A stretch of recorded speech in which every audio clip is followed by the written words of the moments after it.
So this is just as weird for me as it is for you, just so you know.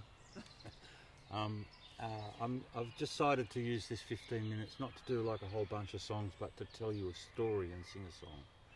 And the story I'm going to tell you is, well, first I'll just sing you a little bit of a song that I grew up with, and that helps me put me in the mood, because I need to go back in time to tell the story. And if I go back in time, this is a song that I learnt to play sitting around campfires in the bush.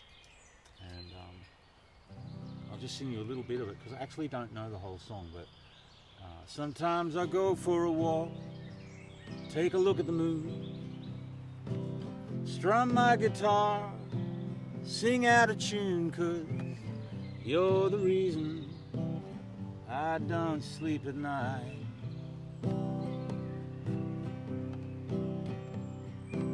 I'm feeling blue, I smoke cigarettes. Yeah, feeling so blue, I drink coffee too. You're the reason I don't sleep at night. We all used to sing this and get drunker and drunker and drunker, and everybody singing along. Well, I'm a betting you're not losing any sleep over me. And if you are, won't you come on over and spend some time with me, baby? Boom, ba da, bum, boom. Do do do do do. Sometimes I go for a walk, take a look at the moon, strum my guitar, sing out a tune. You're the reason I don't sleep at night. Oh, ba ba ba do do do. That's the old song. We all used to sit around and sing that. It used to, like, people would, you play that one again, Dan. You know. So now I'm going to take you back. I was about 8 or 9 years old. I guess that must make it about 1972, 1973. And it's a little town in Australia on the coast, on the east coast of Australia, called Kempsey, a river town. And we lived on the edge of town. Across the road we had bush going down to the river, and up the road turned into a dirt road and followed the river further up into the bush, into the wilderness.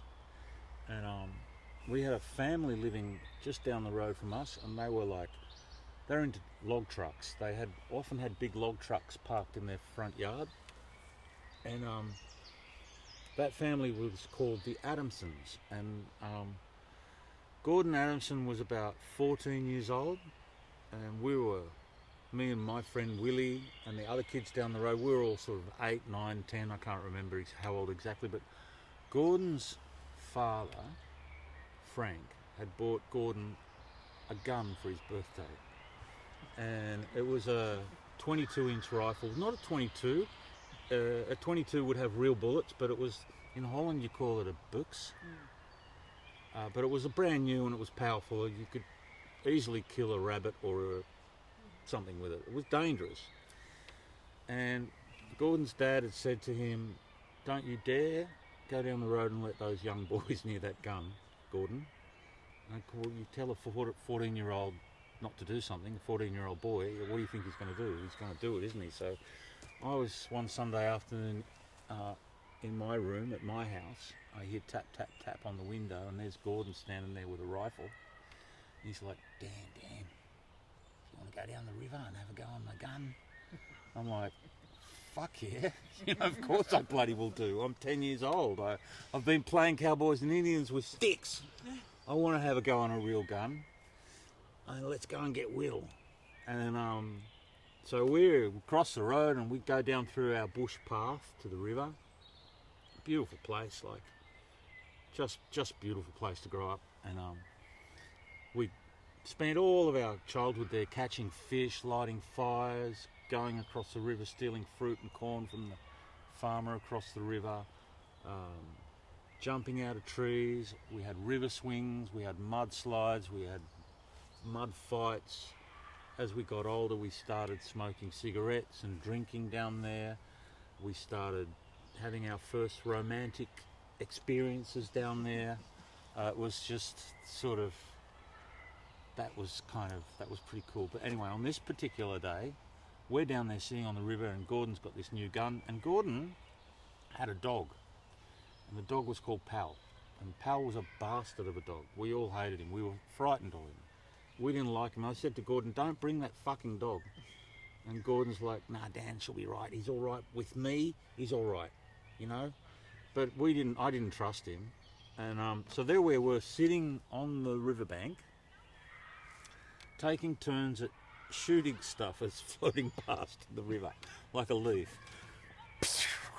You know, anything that moved, a tin can, anything. And it was my turn, and about a metre away from the barrel of my gun was this big spider web. Beautiful big orb spider with this beautiful big fat orb spider right in the middle, in the centre, like a bullseye, with green specks on his back and the sun glinting off the... And I've got the gun, and I'm about to blow this spider to kingdom come. And even as an 8-year-old, I felt a twinge of guilt, because, you know, I had a conscience, and I knew that it's maybe not quite so cool to blow a spider to kingdom come, but fuck it, I'm going to do it anyway. And but the good news is I didn't get around to shooting the spider, and here's why. The next part's a bit of a blur, but it all happened in a split second, and the dog was next to me, and the dog snaps at someone, and I hear someone, yeah! And then Gordon gets up to kick the dog, and in the panic, I just like pull the trigger, and fucking all hell breaks loose. Gordon runs that way, Kevin runs that way, the dog's squealing up, running up into the bush behind me, and I turn around, and my friend Willie is sitting there with his hands on his face like this, with blood trickling down here, and he's like going, he's really nonchalant going, he's going, oh shit, like this. And I just dropped the gun, and I fucking run, right? I run home, I screaming down the hill into my family's house, and Mum and Dad are sitting in the lounge room, and I have to pull myself up to pretend that everything's okay. So I tighten myself up and walk across the floor and walk down the hall and get into bed, and I'm shaking in bed like this. Mum comes into my room. What, Benny, what's wrong with you? What? Bill, she's calling my father. He comes in, and I remember my father's exact words. It was like, Jesus wept. You look like death warmed up. What is wrong with you? And of course I couldn't hold it anymore. The floodgates burst, and Dad shove Willie in the face. And hell breaks loose in our house. Mum goes flying out the front door in a dressing gown up the street to the Williams house where Willie lived, who I thought I had shot. And Bill's like, what do you mean you shot someone? What, you threw a rock? Or, no, I had a gun. It's like, you had a fucking gun? And it was pandemonium in the Tuffy family. And in the middle of this, in walks Willie, the guy I thought I'd shot. And he's got a bandage on his head, and it's hanging off. He's put it on himself. It was like really badly put on. And he comes walking into my bedroom chewing on a chicken leg. And he goes, what's wrong? What's going on here? What's wrong with all of you people? And I'm like, Will, I thought I just shot you, man. And Will goes, no, you didn't shoot me. But you shot Gordon Adamson, he says. So what had happened was, at the moment that the dog had bit Willie, Gordon had got up to kick the dog, and in that panic he'd put his arm in front of the gun and I'd pull the trigger. So we ended up at Kempsey Hospital, and to find out that Gordon, the bullet had gone in here, but they couldn't get it out with local anaesthetic, so they had to put him under general anaesthetic, completely under, to get him out.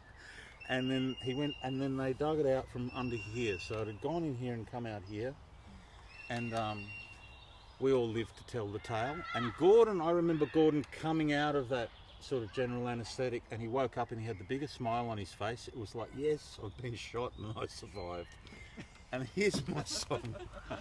Here's my song about that. And the song is pretty much word for word the story, but it goes like this.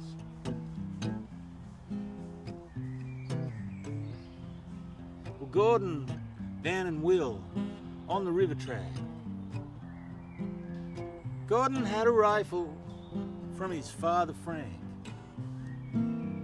Frank had said, be careful, don't let them boys near that. But Gordon came and got us, and we went shooting down on the river track. Ooh, shit.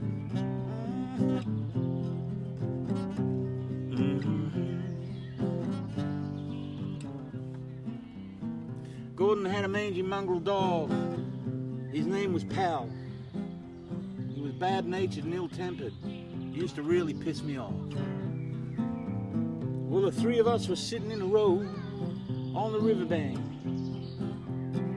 taking turns at shooting leaves, tin cans and things like that. Well, the dog was sitting between us. Gordon lit a cigarette. I lined up a spider in the middle of a web. Dog turns around, snaps a wheel, bites him on the side of the head. Gordon gets up to kick the dog. I pull the trigger then.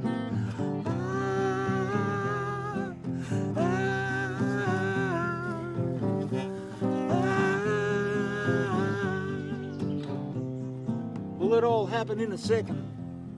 Gordon took off like a flash. I turned around and looked at Willie's face all red and gashed. I dropped the gun and started running, leaving Will there on the track. I ran home, crawled into bed, and everything goes black. Well, Jesus wept is what my old man said when he found me laying there. My God, you look like death warmed up. You're as white as a sheet, I swear, but I couldn't speak, my mouth was dry. I began to stutter then.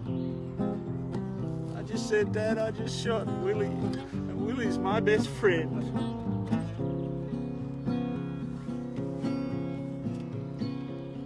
Well, next thing you know, old Will walks in with a bandage on his head, looking all kind of nonchalant, chewing on a chicken leg. Looks at me kind of funny. What's wrong with you, he says. I said, Will, I thought I just shot you, man. I thought you was dead.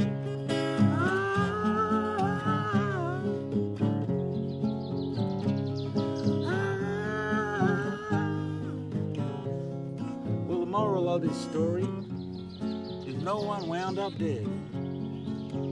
And I hadn't shot my best friend Will, I'd shot Gordon Adamson instead. When Gordon moved to kick the dog, he was in my line of fire. The bullet went straight into his arm. It got lodged up there inside. I can still see Gordon laying there on that hospital bed, grinning like an idiot, his arm all full of lead. Pal the dog chained up out the back, chained up to a log. All I can think now looking back is how I hate that rotten dog. I hate that rotten dog. Oh! Thanks, folks. True story. I kid you not. Thanks for coming.